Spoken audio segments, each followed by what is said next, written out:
Have you ever noticed something strange about ships? Most ships are painted white, gray, or blue above the water. They look clean, modern, normal, but below the waterline, something changes. The bottom is almost always red. Why? Why would massive ships worth hundreds of millions of dollars all use the same strange color underneath? Is red stronger? Does it stop rust? Or is there a hidden reason most people never hear about? Here's something even stranger. That red paint is not there for looks. Not even close. That red layer helps protect ships from a problem so powerful it can slow giant cargo ships and burn millions in fuel. And the enemy? It's not storms. It's not ice. It's not even salt water. It's something much smaller. Something alive.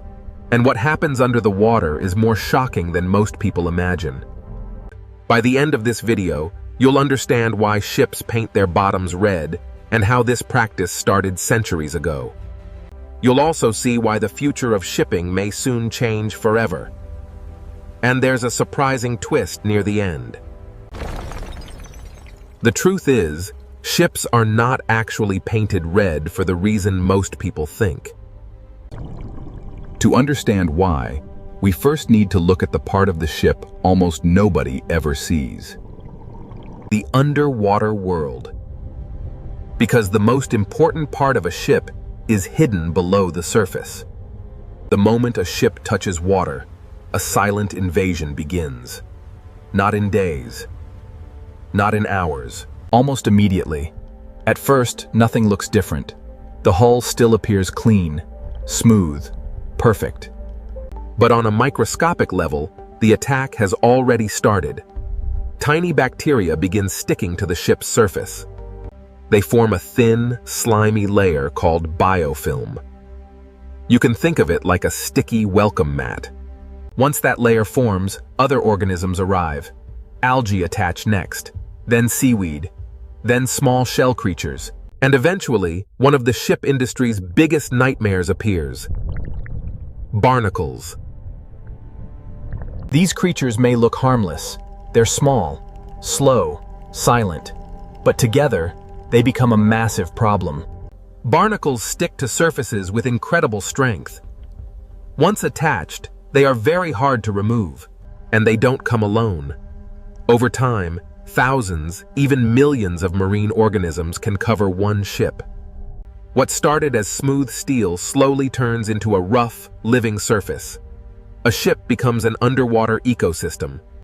And this is where things get dangerous. The real problem isn't that these creatures are heavy. The real problem is what they do to the water around the ship. And that creates a giant cost. So why are a few barnacles such a big deal? Because ships are built to move smoothly through water. Every curve of the hull is carefully designed to reduce resistance. The smoother the surface, the easier it moves. That means less fuel, less power, less money. But once slime and barnacles cover the hull, everything changes. That smooth surface disappears. Now the water can't flow cleanly around the ship. It starts to break apart. It becomes messy and turbulent. That creates something engineers fear: drag. Drag is the force that slows an object moving through water. And water is already heavy. In fact, moving through water is much harder than moving through air. Even small roughness matters. A thin layer of slime alone can increase fuel use. Add barnacles, and the impact becomes massive. Some ships can burn up to 40% more fuel because of hull fouling. 40%. That is enormous. For a giant cargo ship, that can mean millions of dollars in extra fuel every year. And it gets worse. More fuel means more emissions, more pollution, slower delivery, higher shipping costs. All because tiny creatures decided to live on steel. So for centuries, sailors faced one big question. How do you stop the ocean from taking over your ship? The first real solution was clever, but also dangerous. Long before modern ships existed, sailors were already fighting this problem. They knew something was growing on ships. They just didn't fully understand what it was. But they could see the result. Ships became slower. They needed more effort to move. Long voyages became harder and more expensive. So people started experimenting. They tried almost everything: tar, wax, oil, even sulfur. The idea was simple: cover the ship's bottom with something marine life would hate. Some methods worked a little, most failed. Then came a breakthrough that changed everything: copper. Sailors discovered something strange. When copper covered a ship's bottom, fewer organisms survived on it. Barnacles struggled to attack. Algae growth slowed down. Ships stayed cleaner for much longer. This was a huge advantage. In the 18th century, even the Royal Navy used copper sheets. And the results were dramatic: cleaner hulls, faster ships, better performance. In naval warfare, speed could mean survival. But there was one problem: copper was expensive. Very expensive. Covering an entire ship with copper sheets cost a fortune. Many owners couldn't afford it. So engineers asked a smarter question. What if we didn't need solid copper? What if we could get the same protection using paint? That question led to one familiar color: red. So, why red? This is the moment most people get wrong. Many believe ships are red because red is easier to see. Others think it prevents rust. Some even think it helps ships move faster. But none of those are the real reason. The truth is much more interesting. Early anti-fouling paints were made using copper compounds. These compounds were mixed into paint, and so they slowly released tiny amounts of copper into the water. And that copper did something powerful. It made the surface toxic to many marine organisms. Bacteria struggled to grow. Algae spread slower. Barnacles had trouble attaching. The paint turned the ship's hull into a hostile place for sea life. But here's the key detail. One common compound in these paints was copper oxide, and copper oxide naturally has a reddish color.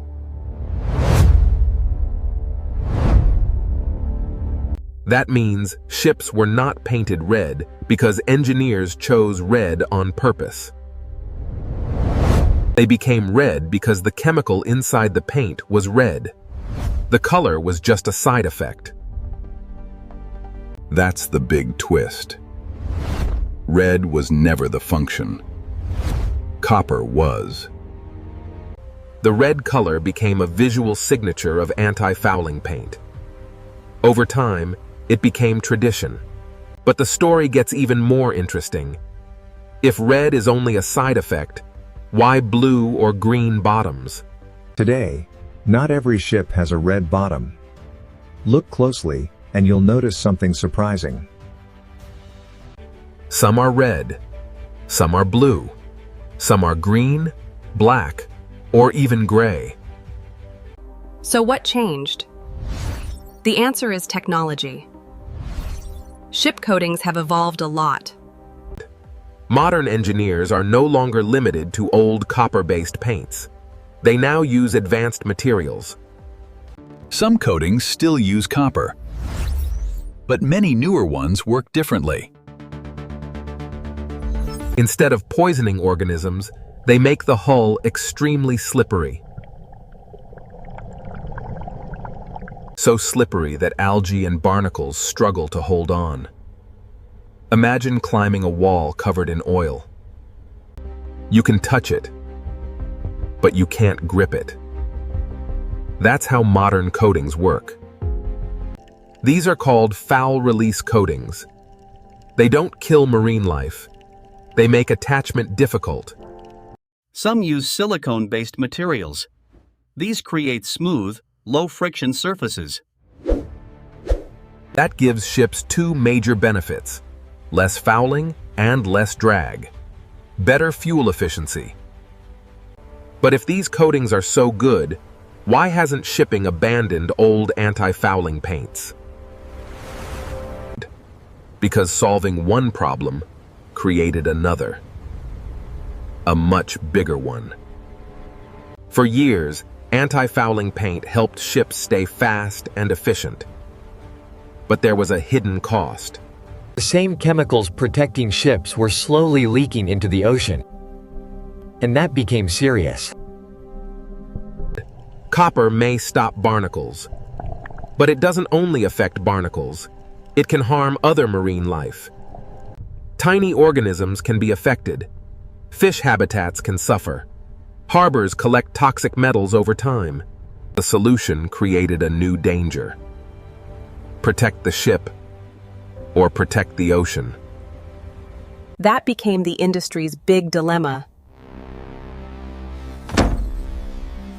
And it wasn't just copper. Some older anti-fouling paints used even stronger toxic chemicals. They worked extremely well, almost too well. They killed marine growth with ease, but caused severe environmental damage. Entire ecosystems were affected. Scientists raised alarms. Governments began paying attention. New environmental rules were introduced. Regulations became stricter. Ship manufacturers had to rethink everything. How do you stop marine growth without poisoning the sea? That question pushed engineers forward. And that future may remove paint from the equation altogether.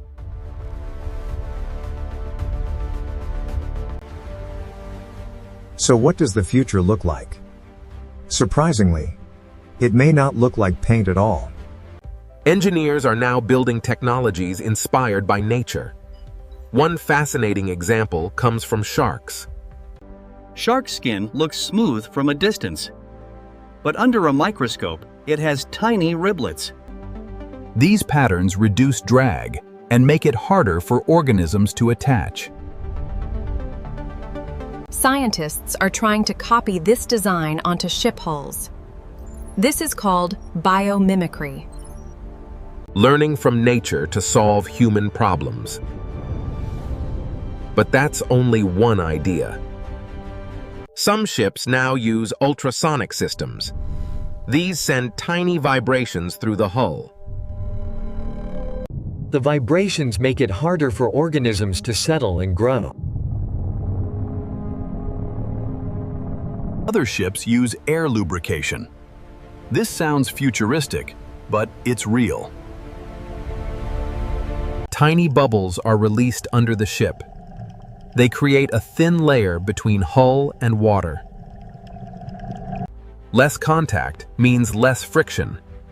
Less friction means less fuel and lower emissions. There are even underwater robots cleaning hulls while ships remain in service. Imagine that. A ship cleaning itself without entering dry dock. No toxic chemicals. No heavy scraping.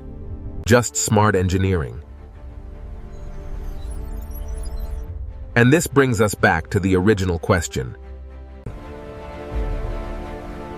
Why do ships paint their bottom red?